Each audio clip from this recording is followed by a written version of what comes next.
우리가 살아가다 보면은 사람이 참 잘못을 많이 저지릅니다. 나이가 들고 경험이 쌓이면은 물론 어떤 일에 실수가 줄어드는 것도 사실이지만 또 별 수 없죠. 새로운 일이 닥치게 되면은 경험해보지 못한 일이 나에게 다가오면 누구나 다 당황하게 마련이고 또 실수하는 일들이 참으로 많이 있습니다. 그럴 때 어떤 사람은 이렇게 완벽주의를 가진 사람들은 바로 나 자신 때문에 힘들어하고 나 자신이 한심하게 느껴질 때도 있습니다. 그리고 또 손가락을 다른 사람에게 내미는 사람도 있죠. 그래서 상대방이 저지른 잘못 때문에 내가 손해를 입었다. 그래서 화를 내는 일들도 있습니다. 그러면 어떻게 하냐면 미안하다, 잘못했다 이렇게 사과를 해도 쉽게 그 관계가 회복되지 않고 더 나아가서 완전히 깨어지는 일들도 우리에게 발생합니다. 그런 순간을 마주할 때 우리는 용서라는 단어를 생각하게 되죠. 용서. 내가 용서하고 또 나의 잘못에 대해서 상대방이 용서해 주기를 바라는 마음들. 그렇게 우리가 서로 용서받기를 구하고 그래서 관계가 회복되기를 바라는 것입니다. 누군가가 다른 사람을 용서하고 또 내가 용서를 받을 때 그 관계의 벽이 무너지게 되는 거죠. 제거되죠. 그러나 이 세상을 또 살아가다 보면은 누가 용서를 했다라고 했는데 그 말은 했는데 또다시 불리한 어떤 순간이 찾아오면 이전에 용서했다라는 그 이야기를 다시 지금 끄집어내가지고 또다시 지금 정죄하고 그래서 이전보다 관계가 더 차가워지는 일들도 발생하게 됩니다. 그래서 용서한다라는 것은 무엇입니까? 성경이 말하는 용서를 생각하게 될 때 하나님의 자녀는 성경이 말하는 용서는 그냥 나의 마음이 회복됐다라는 것이 아니라 성경이 말하는 용서는 바로 약속입니다. 용서는 약속입니다. 용서하는 사람은 다시는 그 사람의 잘못을 다시 끄집어내지 않겠다. 다시는 그것을 약점으로 빌미로 사지 않겠다라고 약속하는 것이죠. 용서는 약속입니다. 예레미야 31장 34절에서 하나님은 우리에게 이렇게 말씀하셨죠. 내가 그들의 악행을 사하고 용서하고 다시는 그 죄를 기억하지 아니하리라 라는 용서는 하나님의 약속이죠. 다시 기억하지 않겠다. 우리가 하나님의 자녀로 살아간다는 것은 결국 아버지를 닮아가는 삶입니다. 우리가 살면서 하나님의 자녀가 누군가를 용서한다라는 말은 그 사람에게 다시는 이 이야기를 꺼내지 않겠다, 잊어버리겠다라고 약속하는 것입니다. 또 누군가에게 내가 용서를 받았다라는 것도 그 사람과의 관계가 이것으로 인해서 끝나지 않겠다. 그 사람이 그렇게 약속한 것이죠. 용서한다라는 것은 관계를 이어간다. 다시는 끝나지 않았다. 다시 끄집어내지 않겠다라고 약속하는 것입니다. 오늘 우리가 읽은 마가복음 2장의 본문에서는 예수님은 지금 중풍병자에게 무엇을 하시냐면 진정한 용서를 하시죠. 죄 사함에 대한 이야기를 꺼내셔서 죄 사함의 은혜를 지금 이 중풍병자에게 베푸는 것입니다. 얼마나 많은 사람들이 예수님을 찾았는지 모릅니다. 그래서 예수님은 잠깐 한적한 곳에 머무르시죠. 그런데 사람들은 예수님이 어디 있는지를 알고 그가 행하신 기적 때문에 그를 찾아오십니다. 예수님이 지금 가버나움 한 집에 계시다는 소문이 퍼지자마자 문 앞까지 발 디딜 틈도 없이 많은 사람들이 수많은 인파가 지금 그에게 몰려들었습니다.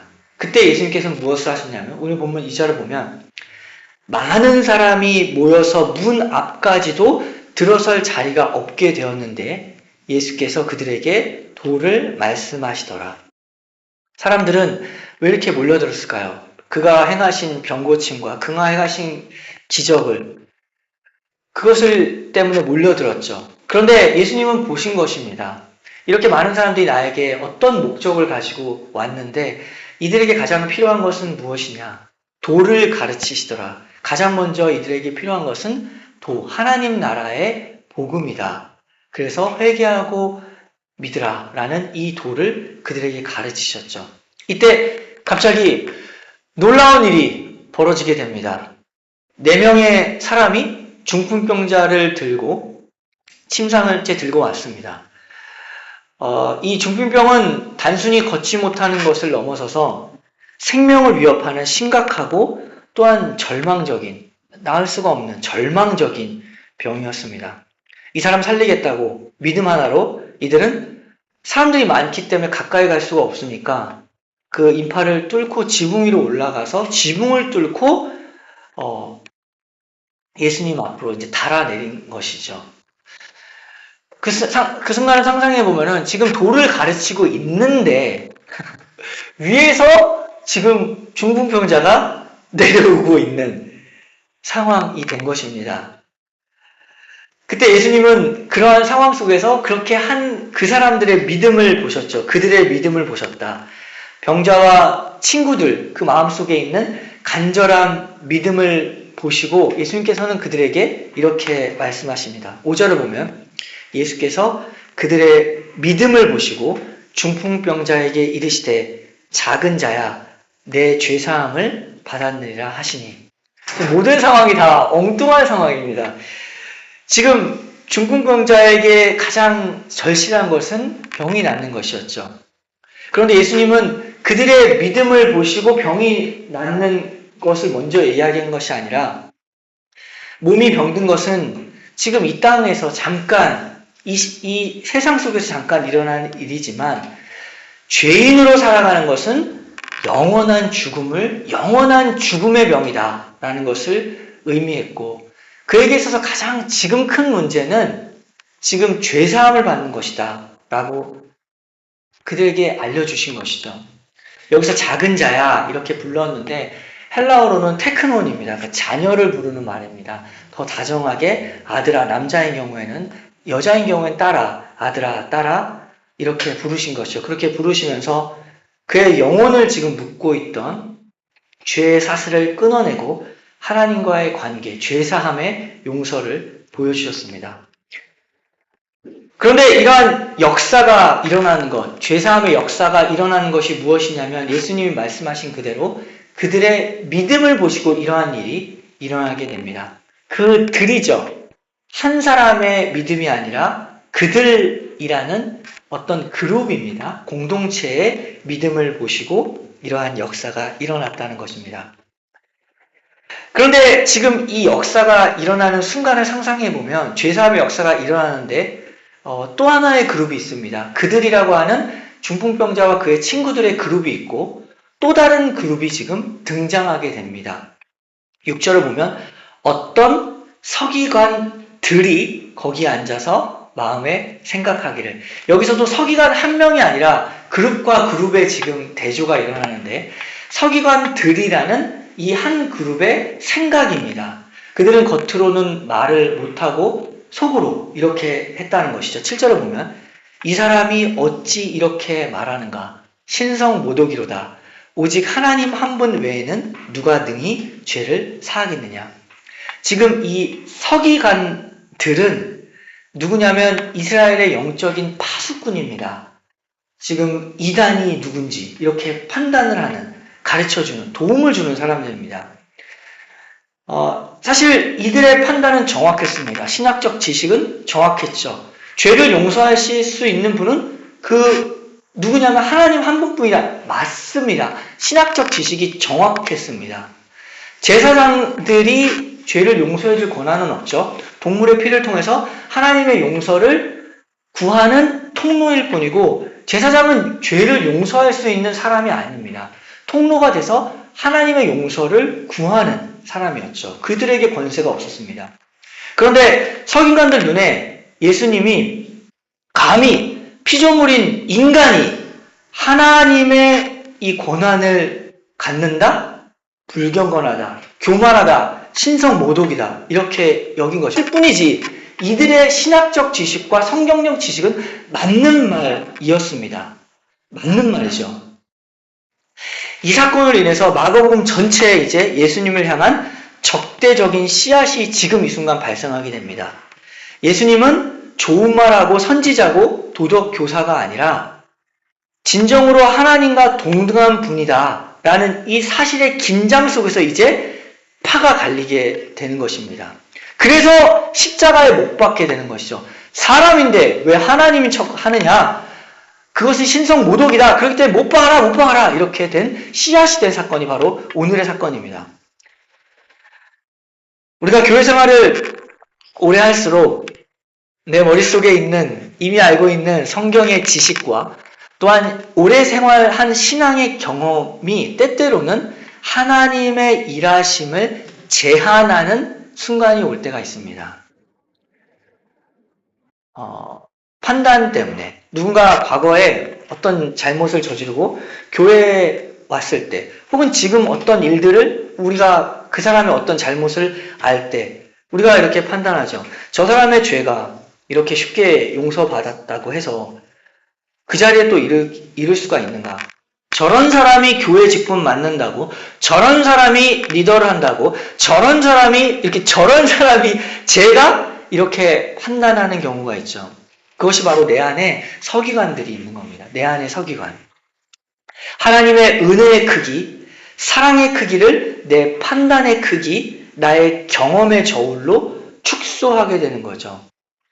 예수님은 도저히 용서받지 못할 것이다 라고 모든 사람이 이야기했던 십자가에 달린 강도, 죽기 전까지 나쁜 짓만 해왔던 그 사람조차도 살리신 예수님의 그 사랑의 크기를 나의 판단의 크기로 축소하는 경우가 있습니다. 서기관들은 지금 어떤 상황이냐면 예수님의 기적을 바로 직접 눈으로 보면서도 그분의 용서, 그분이 영혼을 사랑하는 거에 대한 것을 보지 못했고 교리적인 오류만을 찾아냈습니다. 또 틀린 말 한 게 아니라 맞는 말도 한 것이죠. 다만 예수님을 몰랐던 것뿐입니다. 예수님이 누구신지를 몰랐던 것뿐입니다. 말씀을 듣고 말씀을 우리가 읽을 때 무엇이 옳은가를 분석하기 전에 내 안의 서기관에 대해서 생각해 봐야 합니다. 무엇이 옳은가를 보기 전에 무엇이 주님의 음성인가를 봐야 됩니다. 좀 다르죠. 무엇이 옳은가 이전에 지금 무엇이 주님의 마음이고 지금 무엇이 주님의 음성인가. 주님의 음성을 내가 듣고자 한다면 이렇게 멀리 있어서는 들리지가 않는다. 그렇기 때문에 지금 내가 먼저 주님께 가까이 가야 되겠다. 사람들이 많아서 갈 수가 없는데 가려고 해도 지금 환경이 안 받쳐주는데 어쩔 수가 없다. 사는 게 너무 바빠서 주님께 가까이 못 간다면 어떻게 해야 되는가? 지붕이라도 뚫어야 되겠다. 어떻게든지 주님께 지금 환경이 안 되지만 지금 주님께 내가 먼저 가는 게 급선무다 라는 것이죠. 일단 예수님 만나야겠다. 지금 그 마음을 가진 사람들이 또 다른 그룹에 있었습니다. 서기관들의 그룹과 다르게. 주님이 하나님이시다. 오직 그분에게 답이 있기 때문에 지금 나는 지붕이라도 뚫어서 지금 저기에 가야 되겠다라는 마음을 갖는 것이죠. 그런데 지금 이 서기관들, 예수님을 신성모독으로 몰아가고 있고 그런 말하지 않고 은밀한 생각을 가지던 것, 자기 혼자 판단하고 자기 혼자 생각했던 것에서 지금 예수님이 말씀을 하시죠. 8절을 보면 그들이 속으로 이렇게 생각하는 줄을 예수께서 곧 중심에 아시고 이르시되 어찌하여 이것을 마음에 생각하느냐. 예수님은 사람이시지만 하나님이시기 때문에 그 사람의 중심을 꿰뚫어 보셨죠. 그들 마음속에 있는 위선을 보고 이렇게 말씀하신 것입니다. 그러면서 이렇게 반문하시죠. 그들에게.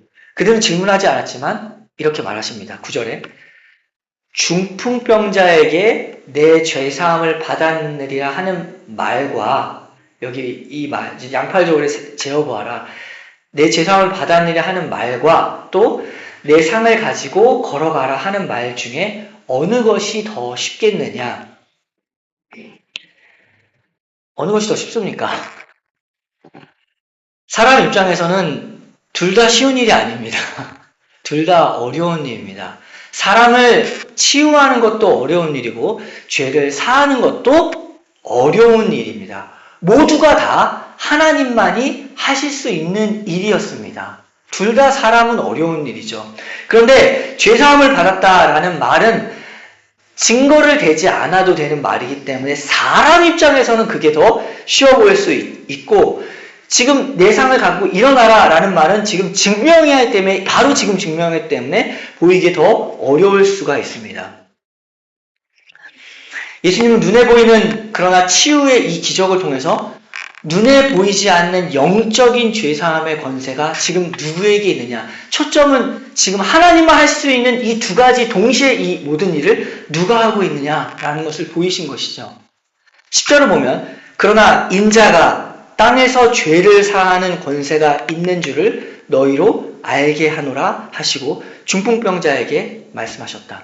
인자라는 표현을 썼습니다. 그것은 다니엘서 7장에 나오는 메시아의 예언된 메시아가 인자입니다. 지금 예수님이 누구시냐면 이 일을 행하는 자는 메시아다, 죄를 사하는 권세가 있으신 바로 하나님이다 라는 것을 선포해 주신 것이죠.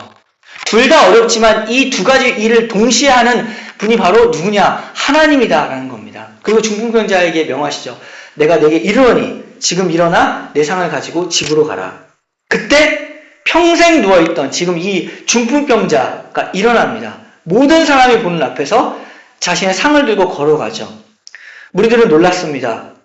그리고 하나님께 영광을 돌리죠. 이런 일을 도저히 보지 못했다. 영혼을 억누르던 그 사람의 죄의 사슬이 끊어졌고 육신의 속박이 풀려났고 이것은 모두 다 하나님의 역사라는 것을 알고 하나님께 영광을 돌린 것입니다.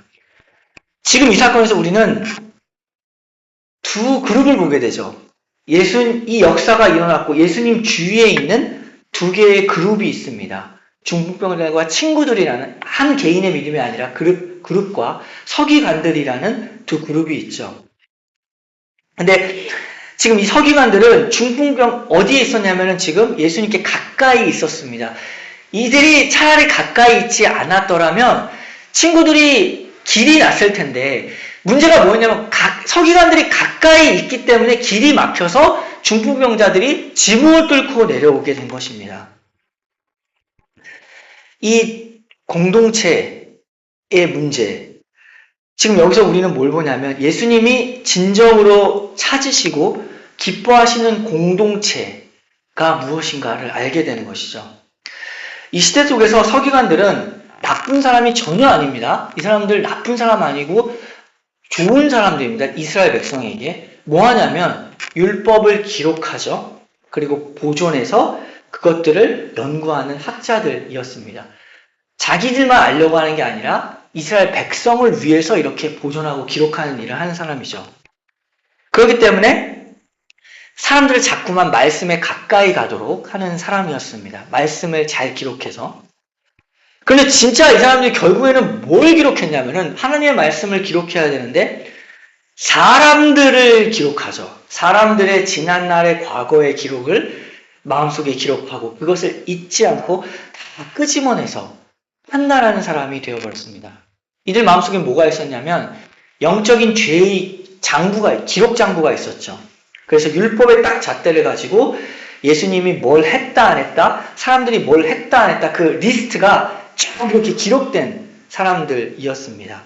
과거에 어떤 죄를 지었는지, 무엇을 했는지, 지금 뭘 하고 있는지 이렇게 기록하는 거죠. 그래서 끊임없이 마음속에 계산하고 죄의 기록을 보존합니다. 하나님의 말씀을 기록하라고 했는데 이들에게 이 죄의 목록이 딱 장부가 있으면은 자기도 하나님의 용서를 경험하지 못하고 또 경험하지 못했기 때문에 다른 사람도 용서할 수가 없는 것입니다.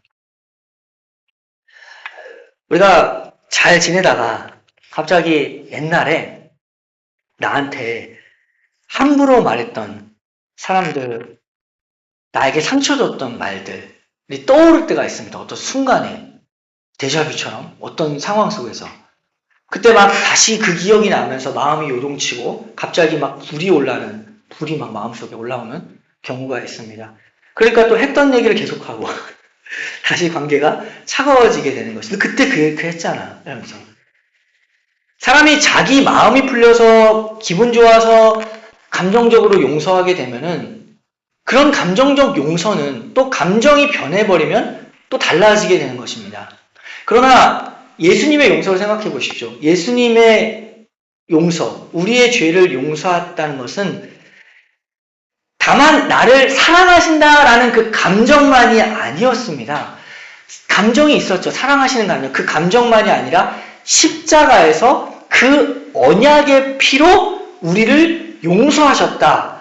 그 용서는 예수님이 우리를 용서하신 것은 사랑뿐만이 아니라 용서라는 십자가에서 그 약속, 언약의 피로 우리를 용서하신 것입니다. 그래서 우리가 예수님께 용서받았다는 사실은 절대로 변하지 않는 사실이 된 것입니다.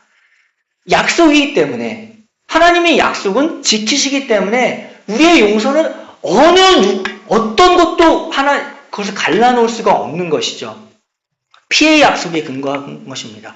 마태복음 26장 28절을 보면 이것은 죄 사함을 얻게 하려고 많은 사람을 위하여 흘리는 바 나의 피 곧 언약의 피니라. 용서는 약속이라는 것이죠.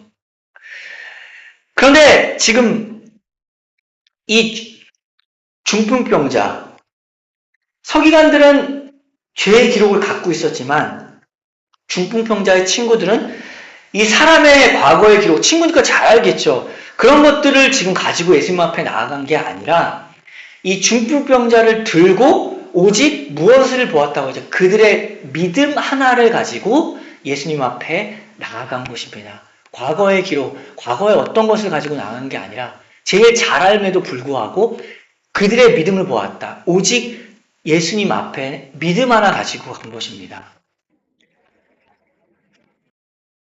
교회는 서로의 허물과 과거의 죄에 대해서 다시는 들추어내지 않겠다라는 약속으로 묶인 그룹입니다. 공동체입니다. 용서가 사람들을 치유하는 것이죠. 만약 교회 안에 누군가의 실수, 실패가 끊임없이 꼬리표처럼 따라다닌다면 그것은 교회가 아니라 서기관들의 회당입니다. 제가 뭐 했다? 그때 그랬다? 계속 그게 꼬리표처럼 따라다닌다면 교회가 아니라 그냥 회당이 돼버리는 것이죠. 용서는 약속입니다. 형제 자매, 그가 회개한 것에 대해서 우리는 당신의 과거를 기억하지 않습니다. 라고 선언하는 공동체죠. 약속이니까 생각이 나더라도 말하지 않는 겁니다. 약속했으니까 말하지 않기로. 우리 모두는 다 연약한 사람들이고 우리는 그의 회개에 대하여 그가 하나님께 받으신 것에 대하여 그것을 기억하고 용서하며 또 용서를 받고 살아가는 것입니다. 용서했다고 했으면서 계속 끄집어내고 사람을 달달 볶고 그럼 어떻게 살아갑니까? 기억도 나지 않는 10년 전 얘기를 꺼내가지고 지금 공격하면은 이게 관계가 다 파괴돼 버리는 것입니다. 용서했다면 잊어버리는 것이고 잊어버리면 얘기하지 않는 것입니다. 왜냐하면 약속이기 때문에 하나님이 우리를 그렇게 용서하시기 때문에 히브리서 8장 12절이죠. 내가 그들의 불의를 긍휼히 여기고 그들의 죄를 다시 기억하지 아니하리라 하셨느니라. 전지전능한 하나님이십니다. 다 기억하고 있을 텐데 왜 이런 말을 할까요? 진짜 기억이 안 나서 약속이죠. 기억하지 않겠다라고 약속하시는 겁니다. 다시 들춰내지 않겠다. 그래서 다시 정죄하지 않겠다라고 맹세하신 것이죠. 우리가 함께 모여 앉아서 다른 사람의 허물을 이야기하고 뒷담화를 하고 그런 것보다는 이 지금 중풍병자들이 무엇을 했는가에 초점을 맞춰야 됩니다. 중풍병자의 친구들이 지붕 뚫었죠. 지붕을 뚫는 그 행위가 뭡니까? 결국엔 어떤 행위죠? 이 사람을, 이 중풍병자를 어떻게든지 지금 길이 막혀 있는데 그래서 가까이 갈 수가 없는데 지붕을 뚫었다는 것은 이 사람을 예수님께 가장 가까이 가게 하는 행위가 바로 지붕을 뚫는 겁니다. 우린 지붕을 뚫어야 되죠. 그게 뭐죠? 이 사람을, 어떤 사람을 예수님께 가장 가까이 가게 하기 위해서 하는 일, 기도라는 것입니다. 지붕을 뚫는 거는 결국에 기도라는 것이죠. 서기관들처럼 자꾸 판단하면서 지금 이게 왜 안 되냐면 너의 기도가 부족해. 지금 네가 사랑을 아직 다 경험하지 못해. 사랑이 부족해. 말씀을 안 읽어서 그래. 이렇게 자꾸 영적인 분석 기록만 남는 것은 교회의 참모습이 아닙니다. 그 사람이 지금 시간이 없어서 환경이 없어서 기도를 못하면 그 사람을 위해서 교회가 함께 기도하는 것이 지붕을 뚫는 일입니다. 그래서 지금 가까이 가게 하는 거죠. 그게 지붕 뚫는 일이잖아요. 예수님께 가까이 가게 하기 위해서.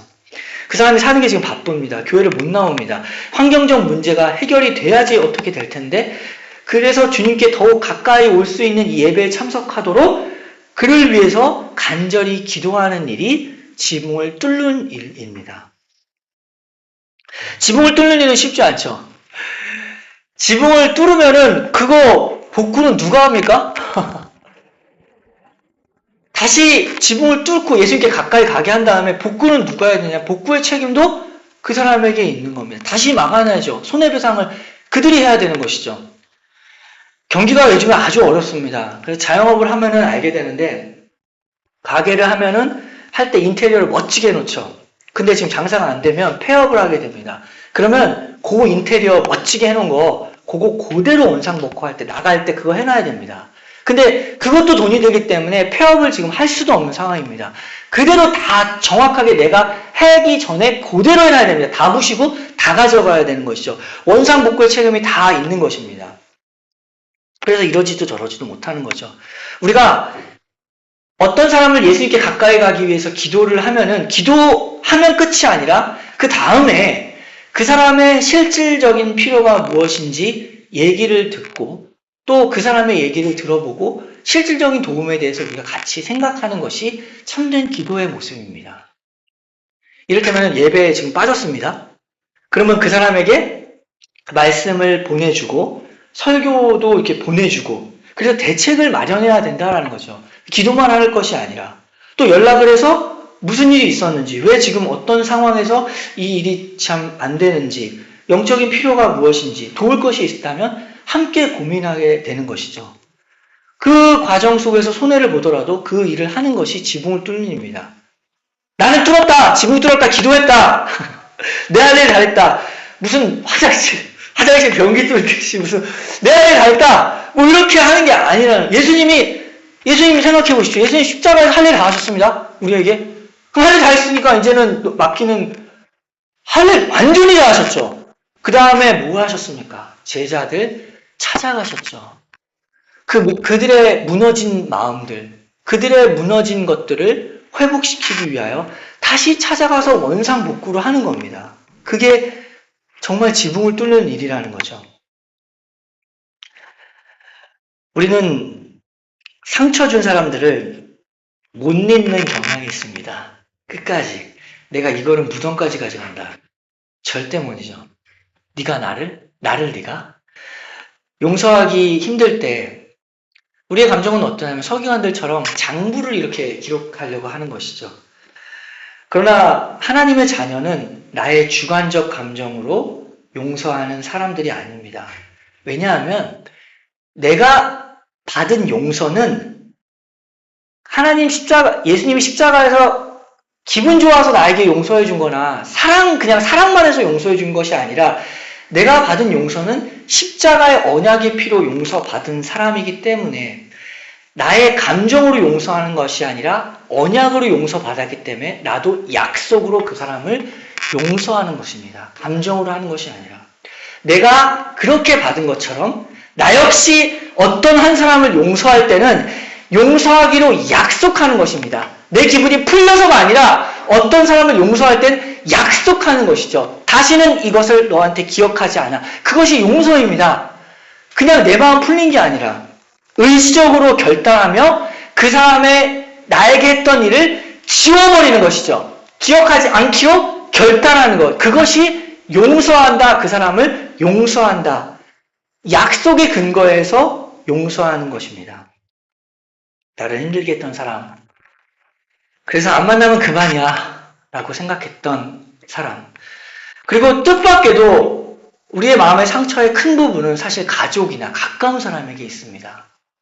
그렇다고 어떻게 할 수도 없는 그 피로 엮여진 우리의 가족과 이런 부분들에 대해서 내가 용서한다는 것은 다시는 그 얘기를 꺼내지 않겠다는 겁니다. 예수님이 나의 죄를 다시는 꺼내지 않는 것처럼 그게 용서죠. 내 마음에 상처를 주어서 마음을 아프게 하고 용서할 수 없는 사람이 있다면 지금 이 시간 예수 그리스도의 십자가의 그 언약의 피를 기억하여 그 약속의 근거에서 용서하는 우리가 되기를 바랍니다. 또 중풍병자를 위해 지붕을 뚫었던 사람들과 같이 우리가 함께 모여서 무엇을 해야 하는가? 어떤 한 사람을 예수님께 더욱 가까이 가게 하기 위해서 그 사람을 위해서 기도하고, 그리고 장애물이 있다면 함께 그 짐을 지고 걸어가고, 그래서 무엇이 정말 필요한지 또 어떤 일들이 해결돼야 하는지 서로 이야기를 나누고 그 추가적인 대책을 함께 나누는 사이가 되어야 합니다. 그것이 교회의 참모습이죠. 그러한 길을 걸어가는 우리 시냇물 교회 되기를 함께 기도합니다. 시간 함께 기도하겠습니다.